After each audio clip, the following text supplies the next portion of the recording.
Actor Shruthika அவர்கள் வந்து health சம்பந்தப்பட்டு ஒரு வீடியோ வந்து பதிவு செஞ்சிருக்காங்க. ஸோ ஹெல்த் எவ்வளவு முக்கியமானது அப்படிங்கிற ஒரு விஷயத்த அவங்க வந்து உண்மையாவே மக்களுக்கு மத்தியில பேசியது ரொம்ப வரவேற்கத்தக்கது. அவங்க அப்படி என்னென்ன போட்டிருக்காங்கன்னா, அவங்களுக்கு வந்து ஒரு 5 வருஷத்துக்கு முன்னாடியில இருந்து எண்டோமெட்ரியாசிஸ் அப்படிங்கிற ஒரு மாதவிடாய் சார்ந்த ஒரு பிரச்சனை வந்து இருந்திருக்காம். அத வந்து அவங்க கண்டுக்காம அவங்களுடைய இயல்பான வேலைகளை வந்து பார்த்து கொண்டுட்டு இருக்கும்போது அவங்களுக்கு ரீசென்ட்டா அது வந்து ஹெவியா ஆயிட்டு இருக்கு. ஸோ அதன் காரணமாக அவங்க போயிட்டு இப்போ ரீசென்ட்டா சர்ஜரி வந்து பண்ணியிருக்காங்க. ஸோ ரொம்ப விரிவா அதை பத்தி ரொம்ப பெருசா வந்து பேசியிருந்தாங்க. ஸோ அந்த சர்ஜரி எல்லாம் முடிந்து வந்த பிறகு ஸோ அவங்க வந்து இந்த ஹெல்த் சம்பந்தப்பட்ட முக்கியமான விஷயங்கள் வந்து இப்போ சோசியல் மீடியால வந்து போட்டிருக்காங்க.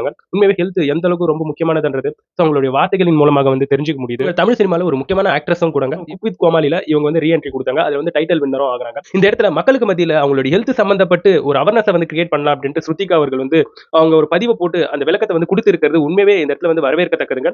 ஏன்னா அடுத்தவங்களுடைய ஹெல்த்ல வந்து சோ அந்த அளவுக்கு கான்சியஸா இருக்காங்க. நம்மளுக்கு நடந்தது அடுத்தவங்களுக்கு வந்து நடக்கக்கூடாது அப்படி ஒரு பதிவை வந்து போடும்போது உண்மையாவே அது வந்து வரவேற்கத்தக்கது. அந்த மனிதர்கள் வந்து பாராட்டலாம். அந்த விதத்துல ஸ்ருதிகா அவர்கள் செய்தது வரவேற்கத்தக்கது. சோ அவங்களுடைய உடல் நலம் சீக்கிரமாக குணமாகி அவங்க வந்து திருப்பியும் நல்ல படங்கள்ல வந்து நடிப்பாங்கன்றதுல மாற்று கருத்தே கிடையாது. நீங்க என்ன நினைக்கிறீங்கன்றதை என்னோட கமெண்ட் செக்ஷன்ல பதிவிட்டுட்டு போயிடுங்க.